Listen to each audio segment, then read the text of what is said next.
Hello, this is Nancy Scholl, and I am a physical therapist in the Fort Wayne area who treats balance disorders. I am here to present a voiceover for the PowerPoint presentation on balance disorders, including dizziness, unsteadiness, and falling. Balance disorders comprises many symptoms, and it's not a single disease. It might include symptoms of dizziness, vertigo, lightheadedness, unsteadiness, or falling. Clarifying that information with the patient is important in leading to a diagnosis. Really, anyone can get a balance disorder, from small children to elderly. We see some balance problems with young children with delayed development and coordination problems, cerebellar problems, often associated with hearing loss. We also see it in teens, adults, and the elderly. Certainly, it's more common as we age and the balance system becomes impaired. Why is a balance disorder a big concern? Fortunately, it's rarely life-threatening, but it can be very disabling. When we're unsteady or experiencing room-spinning vertigo, it is very upsetting to the balance patient. It also often may lead to falls and is a common reason why people go to the doctor. The balance system is very complex. It uses sensory information which goes to the brain and then responds with motor action.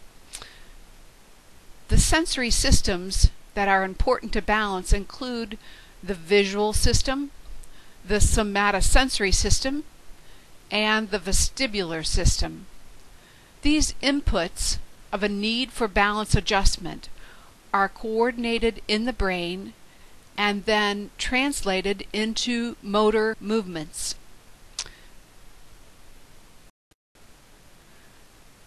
As you can see, our balance system has a pair of vestibular systems, one in each ear, and coordinating that information from the eyes, the inner ear, and the feet is done in the cerebellum of the brain.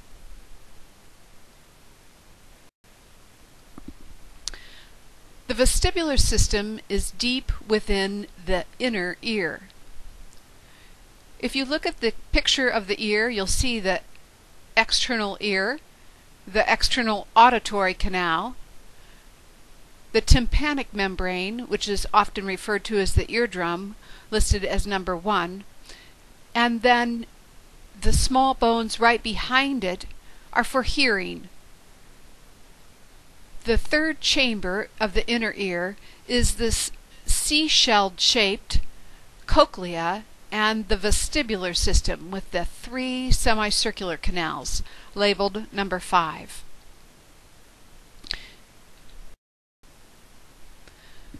The balance system can become injured or diseased by a variety of methods. If you get hit with a baseball bat to the head, especially around the ear, we can have direct trauma to the vestibular system. Certainly, auto accidents which cause whiplash can also concuss the vestibular system.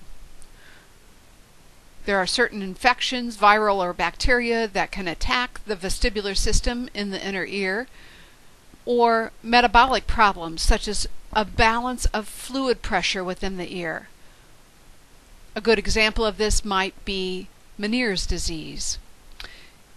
It is often seen that we can have vestibular error after stroke, even during certain migrainous events like a migraine headache, and certainly with an uncontrolled diabetes.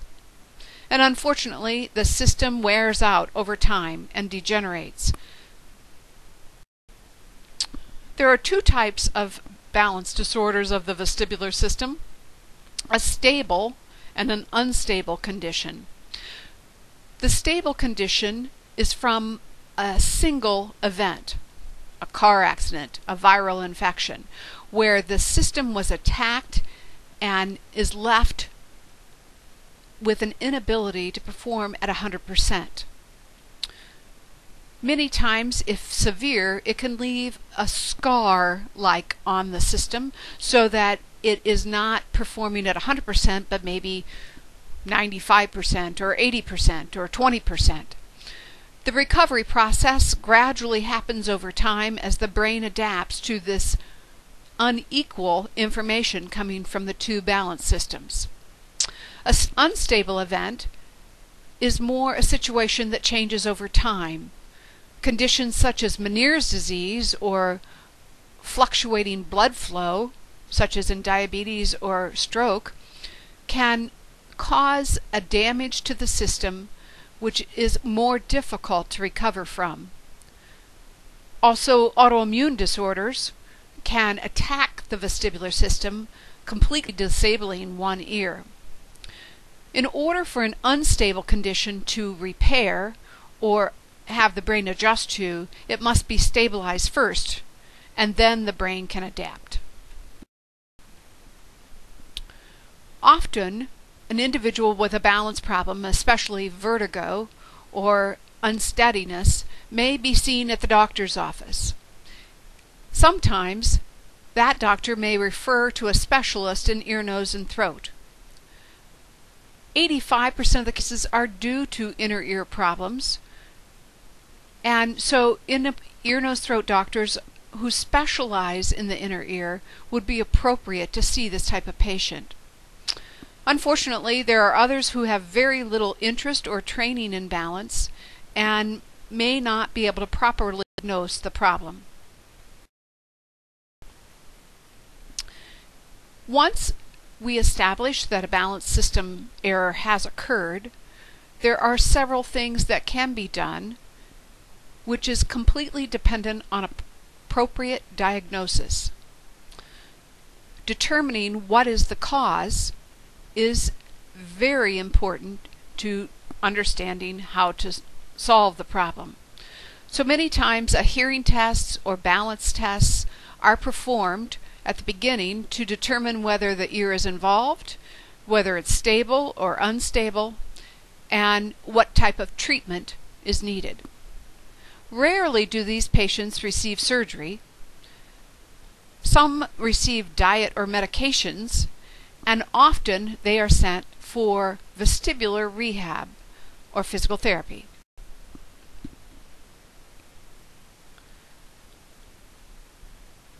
When at the physician's office and ear, nose, throat balance center, there are many subtests that can be given to determine whether the inner ear is involved. Sometimes a measurement of the damage can be obtained, anywhere from a very small injury of 5% up to a total ablation of the vestibular system. Understanding how severe the problem is will help in the diagnosis or the prognosis and treatment. This is an example of one of the tests used at a balance center to determine the function of the vestibular systems. It's called a rotary chair, and it can help to identify unilateral, one-sided, or bilateral inner ear problems. The chair rotates, and small electrodes are placed on the eyes to monitor eye movements and determine vestibular function. As I said, surgery is usually a treatment of last resort. Most patients do not need surgery, but sometimes they will need injections into the ear if a system is sick and fluctuating in its performance. Certain physicians are qualified to give injections, such as a neuro-otologist. But ultimately, recovery must occur after the surgery, and physical therapy is the best place for this to happen. Those that specialize in the inner ear are often called vestibular rehabilitation specialists. Sometimes diet or medication will be used to stabilize an unstable condition, such as Meniere's disease. They often have a fluid imbalance of sodium and potassium in the inner ear. So they may need to reduce their sodium intake and increase their fresh water intake in order to balance this out. Some are given medications such as meclizine or Anavert, Valium, in order to reduce the very acute symptoms of nausea or vomiting. However, these medications are a poor long-term solution and will make unsteadiness sometimes worse. Directive of these medications is important from a physician who is skilled in diagnosing the problem. From a physical therapy perspective, vestibular rehab is an important tool to help the body compensate after a vestibular error. We are able to reduce or completely eliminate symptoms of vertigo by specific movements. We are able to improve balance and decrease the risk of falls by enhancing sensory and motor skills. So what happens in vestibular rehab?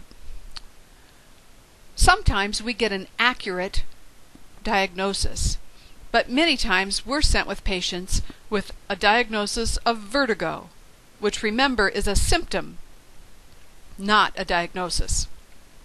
So understanding the different disease processes and the types of symptoms associated with each disease helps us understand what we might be dealing with it. We need to look for weak spots, including motion sensitivity, imbalance in static or dynamic postures, unsteadiness in walking, or difficulty with vision when the head is moving. Taking a history in the initial evaluation is so important. If you have a patient that says, you know, sometimes I'm dizzy, some important questions to ask is, does it come on without any trigger, or is it triggered by positional changes such as getting in or out of bed? How long do the symptoms last? Do they last for seconds, minutes, hours, or days? Do we have any other types of symptoms associated with your dizziness? Any hearing loss? Any ear fullness? Any ringing or noise in the ear? Any previous ear surgeries or brain surgeries? Understanding complicating factors will help us understand how to treat these patients. Some other associated problems that we want to be aware of is a history of headaches, because migraines may be an important cause of dizziness. Experiences of anxiety, panic, or depression, medications, uncontrolled diabetes, whiplash, surgery, arthritis, history of falls, all may lead to a better understanding of what's going on with this patient. There are common treatment exercises that are given in small doses to help the weak spots gradually improve. We design these exercises to be small and not overwhelming to a very poor system. Otherwise, you will make the patient more dizzy, maybe nauseous, or sometimes vomit. So we want to give the exercises in very small doses, but repeat them throughout the day so that the brain is able to gradually adapt without throwing out these horrible symptoms. Sometimes we use eye-head exercises to help the coordination of eyes and head work together. Patients will often explain that they have symptoms in busy environments such as stores, driving, in crowds, or with movement. It may be appropriate to use eye-head exercises in this condition. Patients may have problems with standing balance or dynamic balance, so that they are unsteady when they're standing or changing positions, walking on uneven ground out in the yard, or if they're standing in the shower with their eyes closed to wash their hair. Identifying the movement problems helps us determine where we need to direct the exercises. If they have associated neck problems, there may be a need to combine not only cervical therapy but also vestibular rehab. If they have peripheral neuropathy or weakness in the lower leg or numbness in the feet, there may need to be sensory motor exercises or strengthening to the ankle or stretching. And certainly assessing their ability to walk in dynamic skills is important to see their safety in the home or community. At the Balance Center, we used a computerized dynamic posturography to determine where there were problems in the system. This complex test was designed originally for the SPACE program to look at how the visual system, the somatosensory system, and the vestibular system were functioning. There are 6 tests in the sensory organization test, and as you can see in sensory analysis, the first column there showed that they were effectively using their somatosensory with a green bar indicating that they were above norms. They were also using their vestibular system well, but their vestibular system was below par, and this would help us to know why we needed to implement vestibular exercises. Tests 5 and 6 on the sensory organization test look at vestibular function. The second box there of strategies helps us look at how patients use hip or ankle strategies in balance. Certainly we want to use the small ankle strategies most of the time when balancing in our home or community. And third, we'd like to bring that center of gravity into alignment. Often these people maintain their balance off to one leg, and if we can bring their center of gravity back into the middle, they will do better in balance. So what happens in vestibular rehab? We might give them homework to practice for 10 or 15 minutes a day.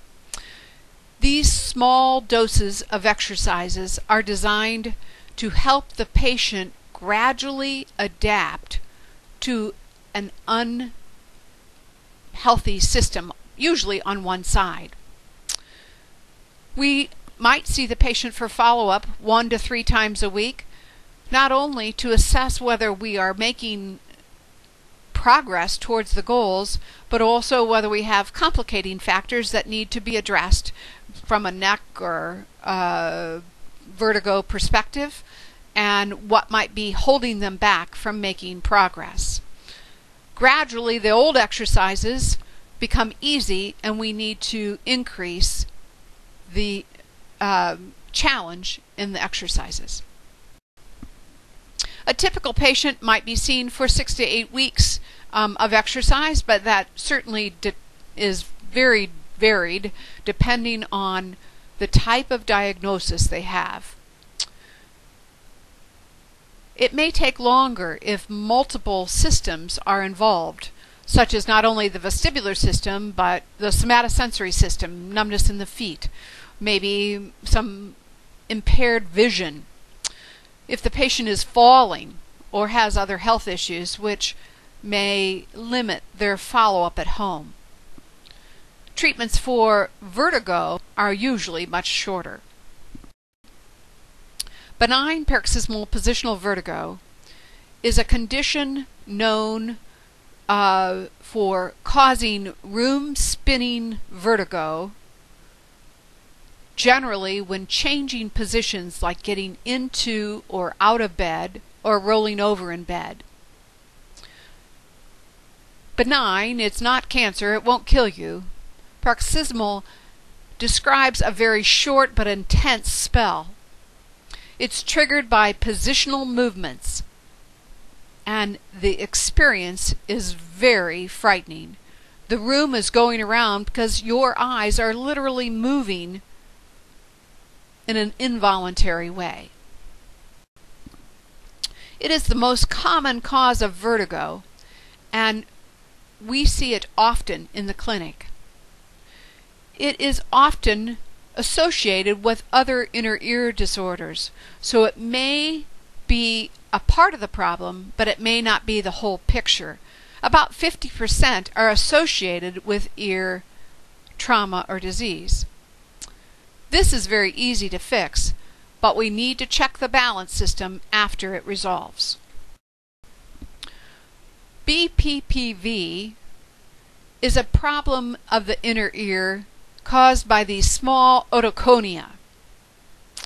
They originate in the utricle but are sometimes jarred loose into one of the semicircular canals.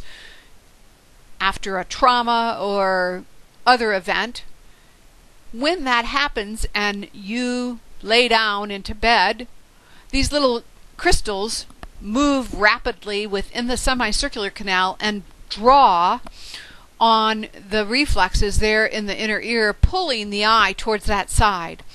It causes a brief, intense spinning, which is very troubling.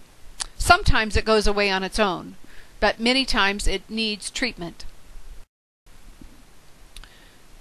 This is a picture on the left of the semicircular canals and the utricle within the vestibular system.